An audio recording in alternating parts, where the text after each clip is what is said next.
Dad told me to be patient with my $200K fund, so I filed for a financial audit in his name. My name is Katherine, I'm 58, and everything was fine, until the night my father sent me a text at 12:14 a.m. It said, "Stop digging, you're going to make this worse."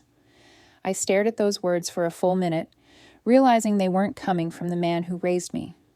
They were coming from someone afraid of getting caught. That text pushed me to do the unthinkable, order a full financial audit of my own father, and that decision uncovered a betrayal I never imagined. And until recently, I would have sworn that my father, Gregory, was the one person in my life I could trust without hesitation. For most of my adulthood, he carried himself like a man carved out of responsibility and routine. Early mornings, tidy bookshelves, bills paid the day they arrived. When my grandmother passed 15 years ago, leaving a $200,000 fund specifically marked for my future retirement, I didn't question his offer to manage it as a favor. He'd handled family finances for decades. It felt natural to let him continue. I told myself it was one less burden for me to worry about, especially while juggling work, raising my daughter, and dealing with my own health setbacks. For years, I believed the money was tucked safely away, quietly growing in some stable investment account. My father would occasionally mention that the market was fluctuating or that he had moved it to a different portfolio to protect it. I never pushed for details. I trusted that he was doing what he'd always done, looking out for me the way he did when I was a child. But this past year, something started to feel off. I tried to access an updated statement for my own records, only to realize I hadn't received anything. No email, no mailed summary, not even a casual update from him in almost 12 months. I brushed it off at first. Maybe he hadn't printed the latest reports. Maybe he'd forgotten. He was getting older. Small things slipped through the cracks. Still, a quiet uneasiness settled beneath my ribs, so I called him one afternoon, expecting a simple explanation. Instead, he sounded irritated, as though I'd interrupted something important. When I asked about the statements, he sighed deeply and told me to be patient, insisting that I didn't need to stress myself with complicated investment matters. His tone wasn't just dismissive, it was defensive, almost wounded, as if my asking for information were some sort of accusation. I hung up the phone, feeling unsettled. My father had never spoken to me like that before. And it wasn't just what he said, it was how quickly he shut the conversation down. That night, I went digging through the old file box in my closet, searching for whatever documentation I still had. There were only a few scattered pages, 2 old statements, a signed letter from my grandmother's attorney, and a faded copy of the original fund transfer. The most recent statement showed a balance that was actually higher than I remembered, which only added to my confusion. If the fund had been thriving then, why would my father be so evasive now? I stacked the papers on my kitchen table, feeling a slow, unwelcome throb building behind my eyes. The next morning, I called the bank, hoping to request updated records directly. After verifying my identity, the representative hesitated before explaining that the account listed my father as the sole person with administrative privileges. I wasn't even authorized to request statements, despite being the beneficiary. Hearing that felt like a cold splash of water. My father had never mentioned that detail, not once in 15 years. I sat there gripping the phone, unsure whether I felt more shocked or foolish for not checking sooner. By the time I ended the call, my discomfort had curdled into something sharper. Fear, maybe, or betrayal. The truth whispered at the edges of my mind in a voice I didn't want to hear. What if the fund wasn't intact anymore? What if something had happened to it? Something my father didn't want me to know? I tried to steady myself, reminding my racing thoughts that assumptions could be dangerous. Yet that didn't stop the image of my grandmother's careful handwriting from floating into my mind. She had trusted my father, and in turn, I had trusted him too. That evening, I sat alone at my dining table, staring at the scattered papers. The house was silent except for the hum of the refrigerator. For the first time in my life, I allowed myself to consider the possibility that my father, my steady, reliable father, might be lying to me. The idea felt impossible, but it also explained far too much. His irritation, his sudden secrecy, his unwillingness to show documentation. My hands shook as I gathered the paperwork into a neat stack. My father had raised me to face problems directly, not to hide from them. If something was wrong, I needed to know. I owed it to myself, and I owed it to the memory of the woman who left me that money. I decided then that I would find the truth, no matter how uncomfortable it might be. I would go through every document, every statement, every email. I would call whoever I needed to call. I would not let this stay in the shadows. I needed answers, even if I wasn't sure I wanted them. But what I discovered next didn't just shake my confidence, it shook the entire foundation of what I believed about my father. Looking back now, I can trace the beginning of the shift to about a year ago, long before I realized anything was wrong with the fund. At the time, I brushed the signs aside, telling myself that aging does strange things to people, and that my father's small quirks didn't mean anything deeper. But the truth is that Gregory had been changing, subtly at first, then with a sharpness I couldn't ignore. New walls seemed to rise between us, built from secrets I didn't know he was keeping. He had always been a private man, but his privacy had once felt rooted in dignity. Now it felt like concealment. I remember moments that seemed small then, but feel glaring now. Times when I would casually ask how the investments were doing, just out of mild interest, and he would wave the question away with a vague, "Fine, fine, the market's a mess, but I've handled it." Or when he'd get strangely irritated if I asked about unrelated bills or financial plans. It seemed like anything involving money made him tense, defensive, even angry. I told myself I was imagining it, that maybe I had caught him at moments of stress, but the pattern only strengthened. When I first noticed I hadn't received any fund statements in months, I decided to schedule a sit-down with him. Nothing confrontational, just clarity, just father and daughter talking like we always had. But every time I suggested a day, he avoided it with an excuse. "Not feeling well," he'd say, or "This week isn't good," or "Let's talk later, Katherine." Later never came. If I pressed, his tone sharpened, and the conversation ended abruptly. I couldn't understand why a simple conversation suddenly felt like a threat to him. Then there were the things I noticed around his house. I wasn't snooping, just visiting, the way I always had. But there were new electronics in the living room, a large flat-screen TV he had never mentioned buying, a high-end recliner he claimed he found on sale, a set of expensive woodworking tools neatly arranged in the garage, even though his arthritis made it nearly impossible for him to do any real carving anymore. None of these things matched his financial reality as a modest retiree. He had always been careful with money, almost to a fault. Seeing these splurges unsettled me more than I cared to admit. The uneasiness grew to the point where I called my cousin Angela, who had always been close with both of us. When I explained my concerns, she went quiet for a long moment. Finally, she admitted that my father had approached her months before, asking for a temporary loan. She said she hadn't mentioned it because he seemed embarrassed. Hearing that felt like a punch to my chest. My father had needed money when he was managing a $200,000 fund in my name? Something was deeply wrong. Armed with these new doubts, I tried confronting him again, gently at first, asking once more about the missing statements, hoping he would sense my worry and be honest with me. Instead, he exploded in a way I had never seen. He accused me of not trusting family, of treating him like a thief. His voice cracked with anger. I stood there stunned, unable to respond, because the accusation cut too close to what I was beginning to fear. He stormed off before I could calm the situation or explain myself. After that, I started documenting everything: dates, conversations, text messages, because something in my gut told me I might need a clear record later. I hated doing it. It felt cold and calculating, completely opposite of the relationship I'd had with him all my life. But I couldn't keep pretending that nothing was wrong. Each interaction chipped away at the foundation of trust between us. My anxiety rose with each day that passed without answers.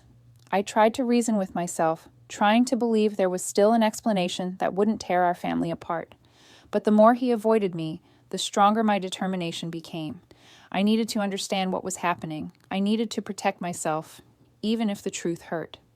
Then came the late-night text that changed everything. It came at 11:47 p.m., long after I'd gone to bed.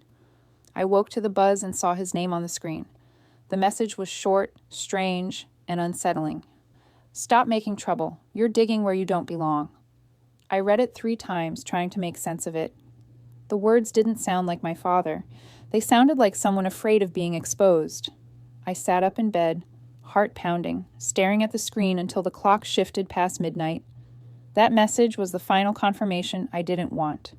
Whatever he was hiding, it was serious. Serious enough that he felt threatened by my questions. Serious enough that he thought intimidation might keep me quiet. In that moment, something hardened inside me. If my own father wouldn't give me answers, I would find them another way. And the first step, I realized, would require something far more formal than a conversation. I would have to start taking legal steps toward uncovering the truth. The morning after my father sent that late-night text, I sat at my kitchen table with a cup of coffee I was too anxious to drink. I kept staring at the message, reading it over and over, feeling a mix of dread and determination. If he had nothing to hide, he wouldn't have reacted like that. And if he did have something to hide, I couldn't just wait for the truth to magically surface. I needed real guidance, someone who understood the financial and legal terrain better than I did. That's when I made the call to schedule a meeting with a financial advisor named Miriam, a woman recommended by a colleague who had gone through a complicated inheritance case. Walking into Miriam's office 2 days later felt like crossing a line I could never uncross. She greeted me with a steady, warm professionalism that made me exhale a breath I didn't realize I'd been holding. Once we sat down, I explained everything. The fund, the missing statements, my father's defensiveness, the new purchases, Angela's loan, the late-night text. I laid out each piece carefully, trying not to sound accusatory or emotional, but my voice still trembled as I spoke.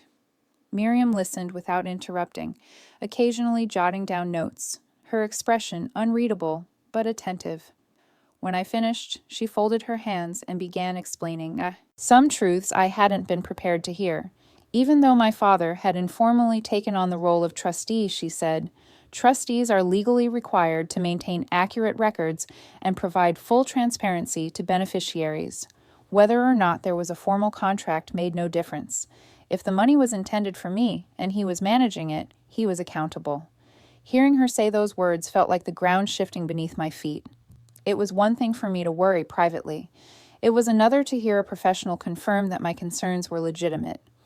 Then Miriam explained something even more surprising. If I suspected mismanagement, intentional or not, I had the right to request a formal audit, even without my father's consent.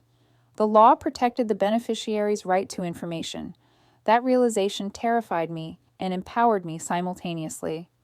I never imagined I would need legal mechanisms to understand what my own father had done with my future retirement. But the idea that I wasn't powerless, that I had recourse, lit a spark inside me. A painful spark, but a necessary one. Before making any official moves, Miriam advised me to gather everything I already had.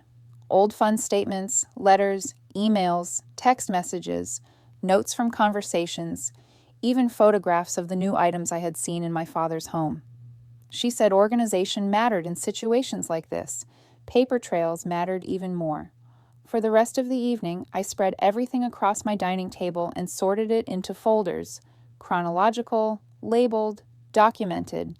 Seeing it all laid out made the situation feel real in a way it hadn't before. Once the documents were ready, Miriam suggested that I file a preliminary request for disclosure. It was a courtesy step, she explained, giving my father an opportunity to provide the information voluntarily before I pursued legal action. I agreed. I wanted to believe he would respond honestly if given a chance. So I drafted a formal request, carefully worded, polite, but direct. I emailed it to him and mailed a physical copy as well. 2 days later, his response came, not as a call, not as an explanation, but as a short, icy message on my phone. Drop it. There's nothing you need to see. Those 8 words extinguished the last flicker of hope I had that he might come forward willingly. They didn't sound like a man protecting an investment. They sounded like a man protecting a lie, and in that moment, the decision crystallized inside me. I had to protect my future, even if it meant hurting him, even if it meant breaking something in us that might never be repaired. With a heavy heart, I scheduled a consultation with an attorney who specialized in fund mismanagement. Her name was Daria, and she had a way of cutting straight to the essential facts. After reviewing my documentation and hearing the entire story, she confirmed that I had more than enough grounds to initiate a formal audit. "This isn't about punishing him," she said gently. "It's about getting the truth and safeguarding your financial security." The next afternoon, I returned to her office to finalize the paperwork. My hands trembled as I signed each form. With every signature, I felt another thread pulling taut between me and the man who had raised me. But I kept signing. I had to. Someone needed to protect the fund if he wouldn't. When the final signature was done, Daria assured me that the auditing firm would begin immediately. I walked out of her office into the cool sunlight, feeling both drained and strangely resolute. 3 days later, my phone rang. It was the auditing team. Their lead investigator sounded serious as he introduced himself. "We've already found discrepancies," he said. "We need to speak with you right away." My heart dropped. I had feared this, but nothing could have prepared me for hearing it spoken aloud. When the auditing team asked me to come into their office, I knew the news wouldn't be good. Still, nothing prepared me for the thick folder they placed in front of me, its edges sharp and unforgiving, like the truth it contained.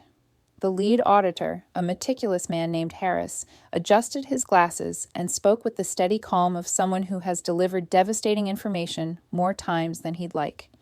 He began by explaining that several account statements, including ones I recognized from my own files, appeared to have been altered. Not dramatically, just slight discrepancies, numbers adjusted by a few hundred here, a few thousand there. Subtle enough that someone unfamiliar with financial documents might not notice. But the auditors had tools and experience that made tampering glaringly obvious. Seeing the highlighted inconsistencies made my stomach twist. Those statements had been the last proofs I clung to. The final reassurance that maybe everything was fine. Now they were evidence of deception. Then Harris turned a page and pointed to a list of large withdrawals. Some of them were staggering. One for $18,000, another for $3,500, and several others ranging between $8,000 and $15,000. They lacked documentation, explanation, or legitimate investment notes. "These aren't normal transfers," he said gently. "They appear personal, not related to the fund's intended use." My chest felt tight. I had to grip the arms of my chair to stay steady. I had imagined wrongdoing before, but seeing these numbers made it real in a way that felt deeply violating. But the worst shock came next. Harris slid a printout toward me, showing a sequence of transfers that had been routed through an unfamiliar account. The name on the receiving end wasn't Gregory's.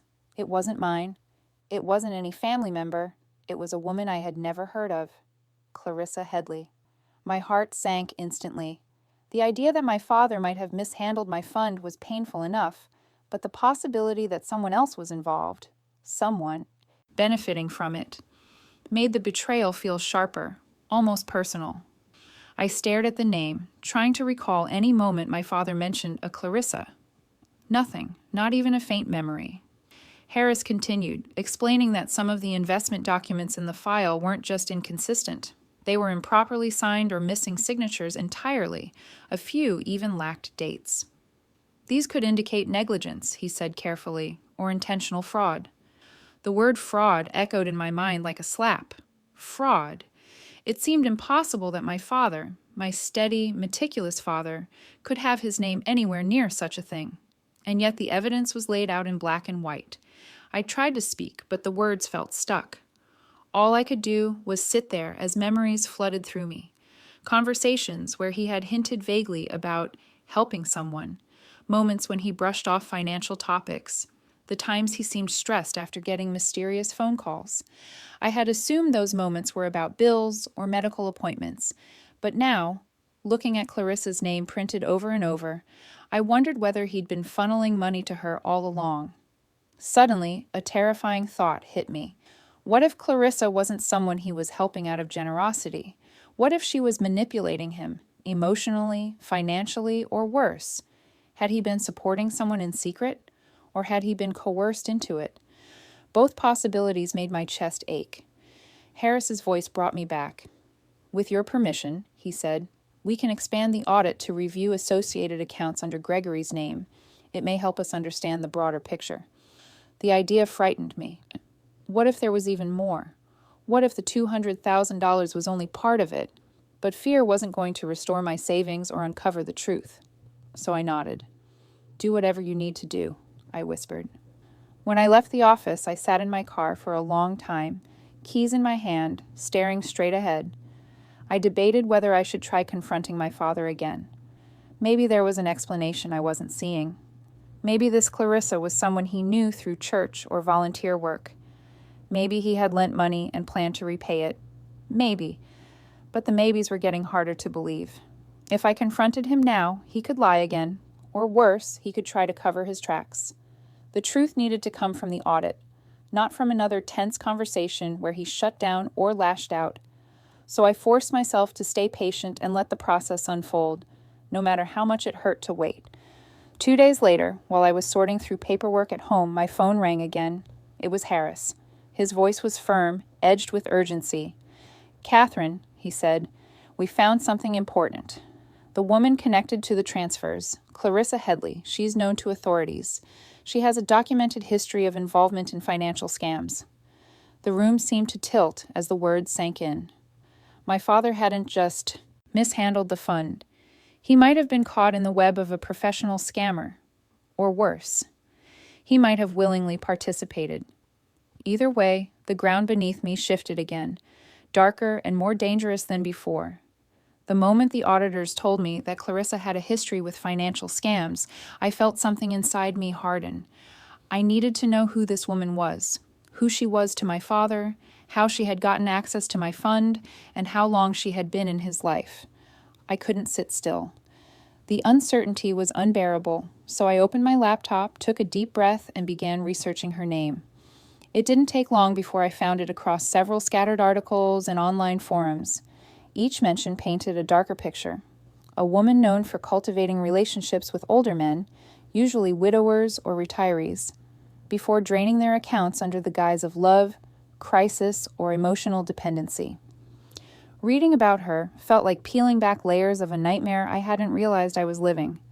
There were former victims who had come forward anonymously, describing how she had manipulated them into bank transfers, loans, or gifts she never repaid. In one case, a man had lost nearly $70,000 before his family intervened. In another, a retiree nearly lost his home. Clarissa had left a trail of financial devastation, slipping through legal cracks each time. Seeing her name tied to so many ruined lives made my stomach clench with dread. But beyond the dread was something else, something sharper. Anger, not just at her, but at my father. Was he a victim like the others? Or had he knowingly funneled my money to her? The idea that he could willingly choose her over my future felt like a wound. But then again, I had seen how lonely he'd become in the years since my mother passed. Loneliness can make a person vulnerable. It can make them reach for anything that feels like companionship. The line between victim and participant blurred in painful ways. The auditors later confirmed what I already suspected. The transfers to Clarissa weren't isolated. They repeated across months, sometimes spaced weeks apart, sometimes only days. Tens of thousands of dollars from my fund had made their way into her accounts. The total felt like an echo of betrayal ringing through my chest. I asked Harris directly, did he know what he was doing? He gave me a cautious answer, one that didn't comfort me. We can't say for certain, but based on the patterns, these weren't accidental. That night I called Angela again, my voice tense, my hands trembling. I told her everything, the transfers, the altered documents, Clarissa's history. She went silent for a beat too long, and I felt my heart drop. Then she confessed something she'd kept from me, something she didn't want to believe herself. Months ago, she'd seen my father out in town with a woman at least 20 years younger than him. They were walking close together, laughing. A woman with dark hair, dressed expensively. Angela had brushed it off, assuming maybe she was a caregiver or someone he knew from the community center. Now she wasn't so sure.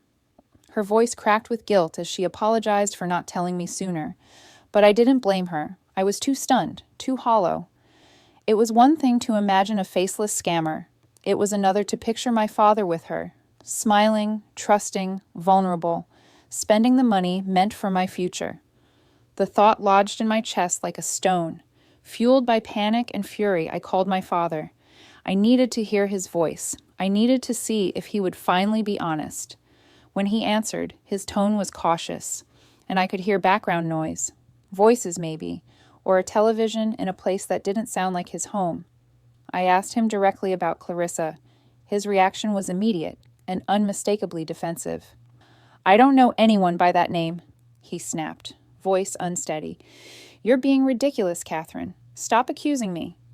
But his denial didn't sound like sincerity. It sounded like panic, and that terrified me more than anything. After the call, my instincts told me to go to his house. I needed to see him in person. I drove over, heart pounding, only to find the place oddly quiet. The blinds were half drawn, the porch light off, and when I unlocked the door and stepped inside, the air felt strangely hollow. Rooms that once felt lived in were bare. Personal items, his reading glasses, favorite jacket, family photos, were missing. It looked as though he had packed in a hurry or hadn't been staying there for days. As I stepped back outside, a neighbor was walking his dog and paused when he saw me. He hesitated before saying, "I don't know if it's my place to say this, but your father hasn't been home much lately. I think he's been staying with someone."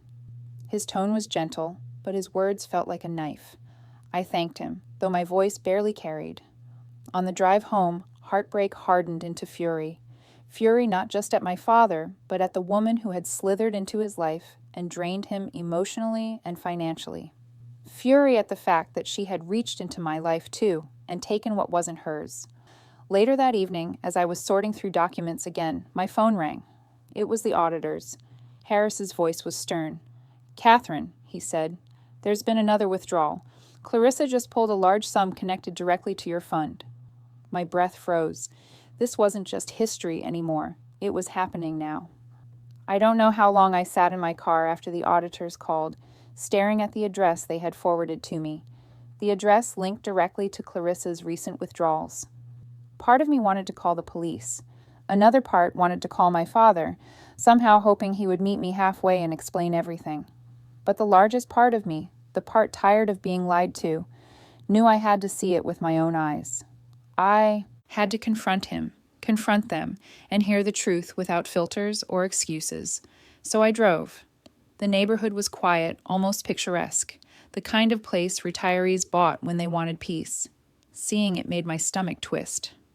When I pulled up to the small beige house at the end of the street, I sat for a moment, gripping the steering wheel so tightly my knuckles ached. My heart raced, but I forced myself out of the car and walked up the driveway with steps that felt too heavy and too light at the same time. I rang the doorbell. It took a moment before the door cracked open and Clarissa stood there. Seeing her in person jolted me. She was younger than I expected, maybe early 40s, with calculated beauty, the kind built deliberately, not naturally. Her expression was calm, almost smug, until I said my name. "Katherine," I said, voice low. "Gregory's daughter." Her posture shifted. For the first time, she looked unsure, caught off guard. She opened the door wider, and that's when I saw my father behind her. He looked older than he had even a month ago. His shoulders drooped, his face pale and tired. A man once so dignified now looked worn down, fragile. When he realized who I was, his eyes widened, and he froze in place like a child caught doing something forbidden. "Dad," I said quietly, "we need to talk." For a long moment, he said nothing. The silence between us felt like a chasm. Finally, I stepped inside without waiting for an invitation. "I deserve an explanation," I said, turning to him. "Right now. All of it." Gregory lowered his gaze, shame settling over him like a shadow. Clarissa folded her arms as if preparing for a performance. When he finally spoke, his voice cracked. I borrowed the money, Katherine. I was going to put it back." I stepped closer. "You didn't borrow it. You transferred it. Without my knowledge or consent. Tens of thousands." He winced, but I wasn't finished. "Why? For her?" I motioned toward Clarissa. He swallowed hard and nodded, tears forming. She told me she needed help, that she was getting away from someone dangerous, that she had no one else." My breath caught, not in sympathy, but in disbelief. "Dad, do you know how many men she has told that exact story to?" "Do you know how many accounts she's drained using that same act?" Clarissa interjected, voice sharp. "You don't know anything about me." Oh, I know enough, I said, turning to her coldly. I've read the reports, the complaints, the financial investigations. I know exactly what you do to older men. I know exactly what you did to my father. Gregory's face crumpled as he turned slowly toward her, confusion and betrayal mixing in his expression. Clarissa, you said... She cut him off, but her facade was cracking. She has no proof. Yes, I do, I said, holding up the folder I'd brought. Transfers, dates, withdrawals, audit reports. Everything traces back to you. My father sank into a chair, burying his face in his hands. Seeing him like that, broken, ashamed, finally aware, hurt more deeply than I expected. I had imagined confronting him 100 different ways, but not like this. Not with him realizing, in real time, that he'd been used. I just wanted someone, he whispered. Someone to talk to. Someone who cared. His words pierced me. I knew his loneliness. I had seen it growing like a shadow since my mother died, and that was exactly the weakness Clarissa had preyed on. I knelt beside him. I know you were lonely. I know you wanted connection, but you let her take advantage of that. You let her drain what was meant to protect my future. You didn't just give her your money, Dad. You gave her mine. He sobbed, shoulders shaking. Clarissa stood stiffly, eyes darting toward the hallway as though calculating an exit strategy. I straightened and looked at her. This isn't over, not by a long shot. My father reached for my hand, but I didn't take it, not because I no longer loved him, but because forgiveness wasn't something I could offer. Not yet. Maybe not for a long time. I rose to my feet. I'm leaving, I said, but I'm not walking away from this. I won't let her get away with what she's done. I walked out of the house without looking back. My chest felt hollow, my steps unsteady, but my resolve stronger than ever. When I reached my car, my phone rang. It was Harris from the auditing team. Katherine, he said urgently, if we move fast, we may be able to freeze Clarissa's remaining assets before she transfers them again. I closed my eyes, steadied my breathing, and nodded even though he couldn't see me. Tell me what I need to do, I said. And this time, I meant every word. The morning after the auditors told me we might still be able to freeze Clarissa's assets, I drove straight to my attorney's office. I barely slept, replaying the confrontation with my father again and again, each memory tightening something inside my chest. But this part, the legal part, needed a clear head and a steady hand. The stakes were too high for hesitation. Daria, my attorney, ushered me into her office the moment I arrived. She had already received the auditor's preliminary findings and looked more serious than I'd ever seen her. If we're going to freeze Clarissa's accounts, she said, we need to move now. She has a documented record of vanishing the moment she suspects legal trouble. We can't give her that opportunity. Her tone left no room for delays. We got to work immediately. I spent the next hour reviewing and signing sworn statements. Every detail of the fund, every unauthorized withdrawal, every message from my father, the audit's findings, all of it. My hand cramped from writing, but I kept going. I wasn't doing this out of vengeance. I was doing it because if I didn't protect the remaining money, no one would. Certainly not my father, not in the state he was in. Once the paperwork was prepared, we went before an emergency judge. I sat in that courtroom feeling like I was floating outside my own body, exhausted, anxious, but determined. Daria presented our case, laying out the timeline, the evidence, the pattern of financial abuse. The judge listened intently, occasionally raising an eyebrow at the more egregious details. When he finally spoke, his voice was decisive. The request for a temporary asset freeze is granted. The air left my lungs in a shaky exhale. Clarissa couldn't move what remained. At least not for now. It wasn't a victory, not yet, but it was the first step toward undoing the damage she had caused. But Clarissa didn't stay quiet. Of course she didn't. That same afternoon, Gregory called me in a panic. Katherine, what are you doing? His voice trembled, frantic. Clarissa says you're trying to have me arrested. She says you're blaming me for everything. Please stop this. She needs help. She's scared. My stomach flipped. Even after seeing her history, even after learning the truth, he still believed her, still defended her.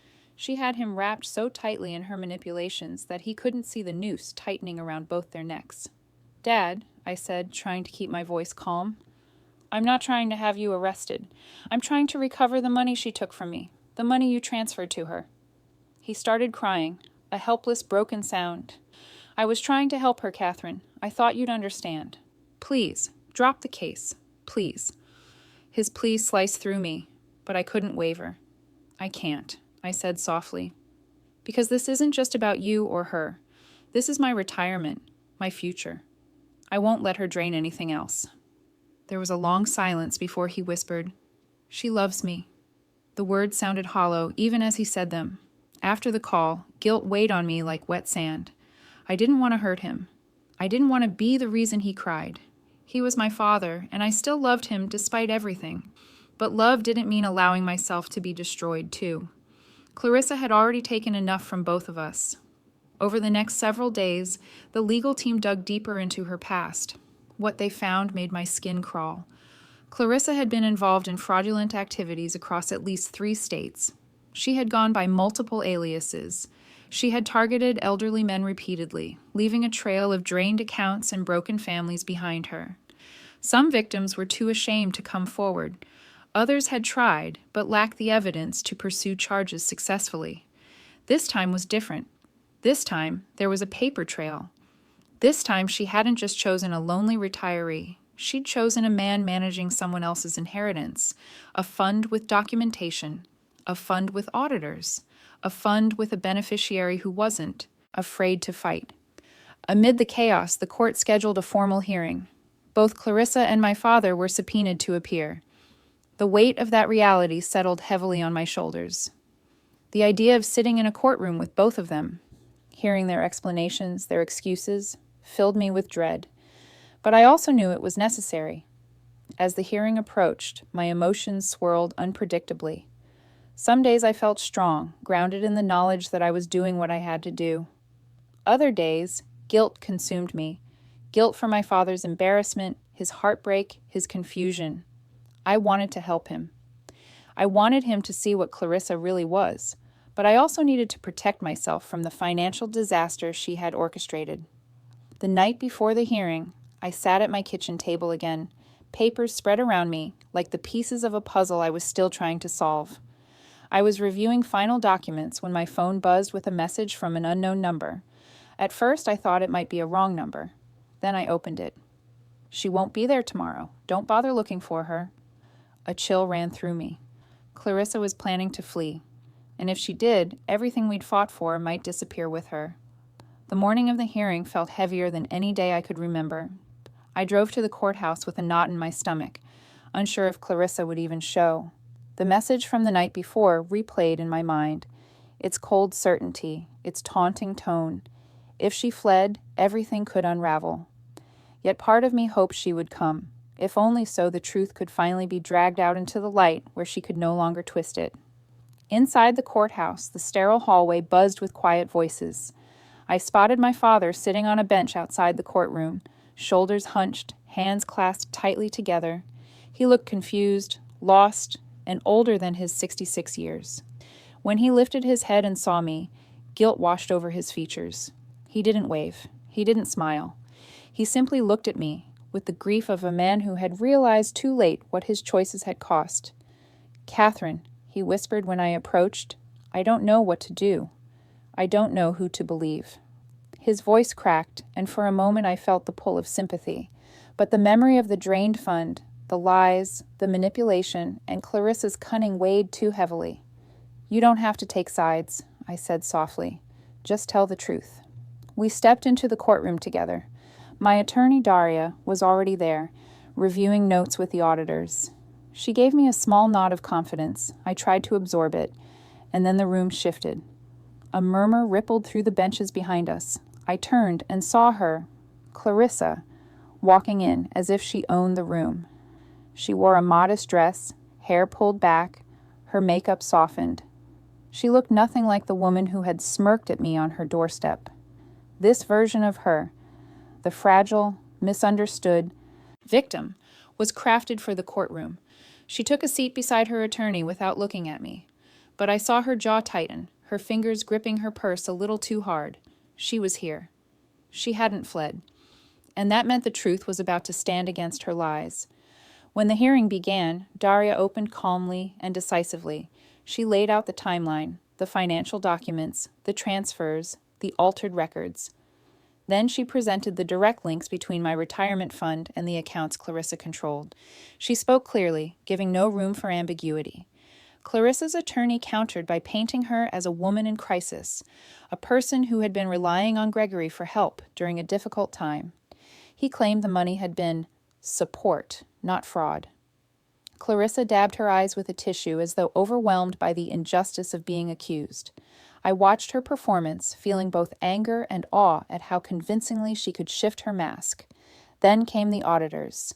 One by one, they testified to the discrepancies, the altered statements, the timeline of unauthorized withdrawals, the repeated funneling of money into Clarissa's accounts. Harris presented his findings with clinical precision, each detail cutting through Clarissa's narrative like a blade. But the moment that changed everything was when my father took the stand. He looked fragile, hands trembling, as he swore to tell the truth. When the judge asked about the transfers, he didn't deny them. He admitted he made them voluntarily. "I thought she needed help," he said, voice shaking. "She told me she loved me, that she had no one else." Hearing him speak those words aloud felt like watching a heart break in real time, his and mine. When Clarissa's attorney attempted to reinforce their story, Daria struck back with the evidence of prior scam cases. She placed documents on the evidence table showing Clarissa's history in other states, complaints filed, accounts drained, patterns identical to mine. Clarissa's calm cracked for the first time. Her eyes narrowed, her lips tightened, and she shifted in her chair like someone cornered. When she was finally called to testify, her facade slipped even further. The judge pressed her on the inconsistencies in her statements, and her evasions only deepened suspicion. It became clear to everyone in the room, this wasn't a grieving woman in crisis. This was a practiced manipulator. By the time the hearing concluded, the truth had unfolded painfully but unmistakably. The judge ruled in my favor. He authorized the recovery of what remained of the fund, ordered restitution where possible, and approved criminal charges against Clarissa for her fraudulent activities. As officers approached her, she no longer looked fragile. She looked furious, cornered, exposed.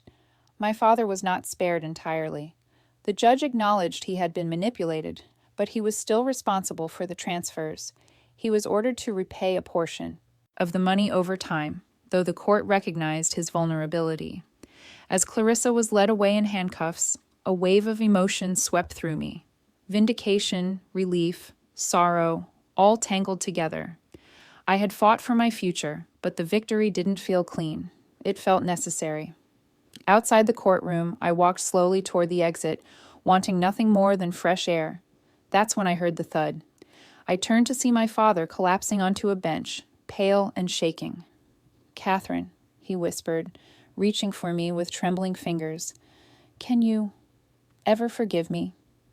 His words hung between us, heavy, fragile, and impossible to answer. In the days following the hearing, everything felt strangely quiet, as if the world had paused to let me gather myself. But life didn't pause. My father had collapsed outside the courtroom, and within minutes paramedics had whisked him away. Now, sitting beside his hospital bed, I watched him sleep, his face lined with exhaustion and something deeper. Regret, maybe, or the heavy weight of realizing how far he'd fallen without noticing. As I looked at him, I kept replaying the heartbreaking truth. My father, the man who once had been the anchor of our family, had become vulnerable in ways I had never imagined. For the first time since the ordeal began, I had space to reflect. Not just on the money or the betrayal, but on the loneliness that had led him there. My father wasn't a malicious man. He wasn't greedy or cruel. He was simply isolated. The years after my mother died had hollowed him out bit by bit. Clarissa hadn't just exploited his bank account. She had filled the emotional void he tried so hard to hide. Realizing that didn't absolve him of responsibility, but it did give context to the choices that had nearly cost me my future. When he finally woke, his eyes flickered toward me with a mixture of fear and relief. "You're still here," he whispered, as if he genuinely didn't expect I would be. "I am," I said softly. He looked fragile lying there, the hospital blanket tucked around him like he was someone much older than his 66 years. After a long moment, he reached for my hand. This time, I let him take it.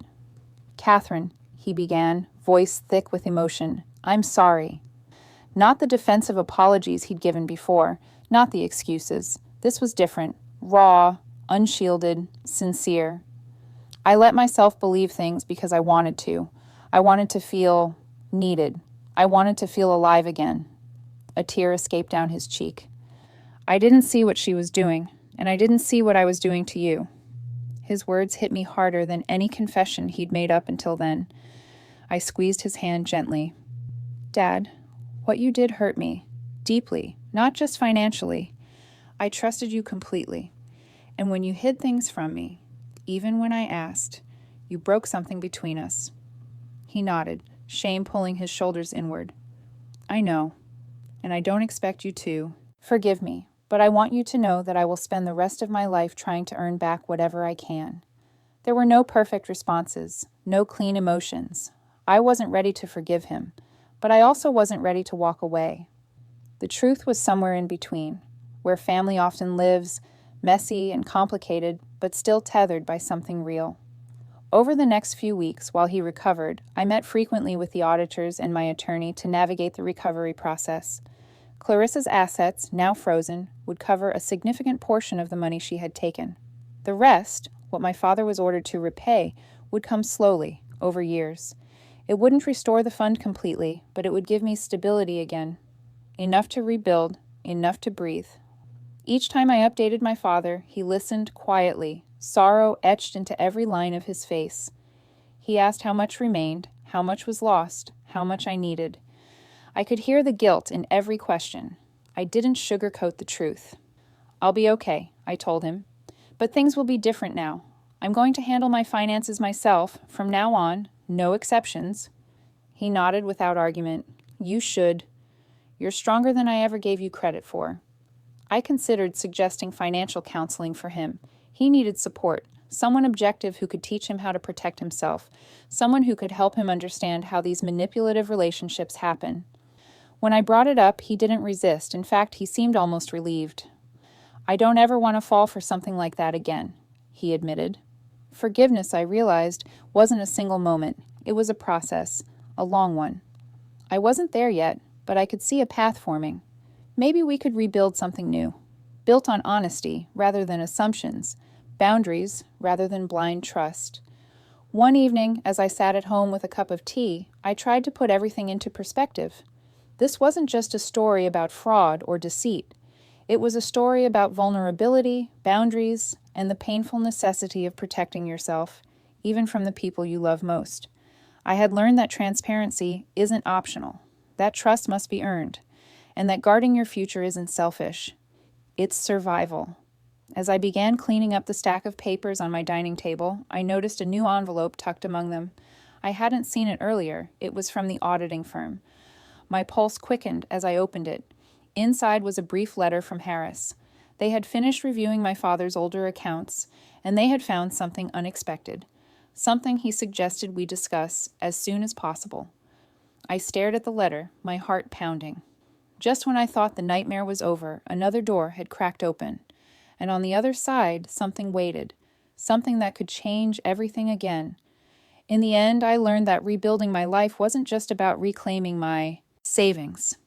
It was about reclaiming my sense of safety, my boundaries, and my voice. My father and I are taking slow, careful steps toward something new, something honest, even if the scars remain. And as I wait for answers about those unexpected findings in his older accounts, I'm forced to face one truth. Trust, once broken, shapes you forever. But tell me this. If someone you love shattered your trust the way mine was shattered, could you ever truly let them back in? Stories like mine remind us how fragile the lines of trust can be, and how easily they can shift beneath our feet. If this journey made you think or feel or remember a moment in your own life, stay close. There are more stories that deserve to be heard, more truths waiting in the quiet places we don't talk about. And if you want to hear them, I'll be right here.